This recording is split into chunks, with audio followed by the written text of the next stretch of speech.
AITA for not letting my dad copy my brother's letter to me so my half-siblings can think he wrote to them too. My dad wants to rewrite my late brother's last words, but I refused. My older brother Jamie passed away 7 months ago. He was only 20. Before he died, Jamie wrote 2 letters, one for me and another for our dad.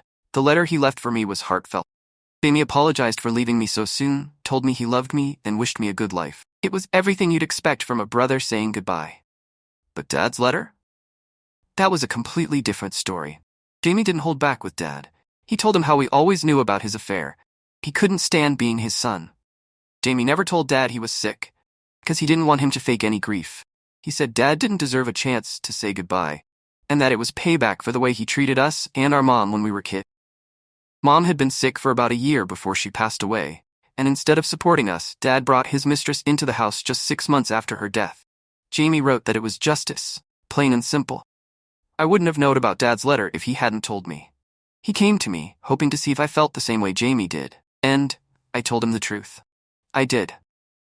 Now, here's where things get complicated. Dad moved on fast after Mom died and had more kids with his mistress, who eventually became his wife. I have 2 half-sisters, aged 11 and 10, and a half-brother who's 8. And for reference, I'm 17 now. Jamie never saw them as siblings. He always kept his distance from them. And honestly, I feel the same way. I live with them. I try to be polite, but deep down they're not my real siblings. Jamie was the only real family I had left, and now that he's gone, I feel like I lost my only sibling. Dad knows about the letter Jamie wrote me. He knows Jamie didn't leave anything for our half-sibling. Here's the thing. Dad wants to change that. He wants to edit the letter Jamie left me, make it seem like it was written for all of us. He says that ever since the girls found out I got a letter, they've been upset. According to him, they grieve for Jamie too, and they don't deserve to carry the weight of being ignored by their older brother. Dad even pointed out that Jamie never told them he loved them, never hugged them, and never gave them any sign of affection. He said it wasn't their fault, and they didn't deserve the pain, thinking Jamie didn't care about them. He believes that by tweaking the letter, we can ease their grief. He wants to tell them that I was being possessive, and that the letter wasn't just meant for me. But here's the thing. I refused. I don't want Dad to edit Jamie's letter.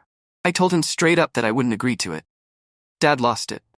He couldn't understand how I could live with these kids for over a decade and not want to save them from this pain. Called me a monster, asked me how I could be so cold to them, considering our small age gap. But the truth is I just can't do it. I can't rewrite my brother's last words for them. And that's where things stand.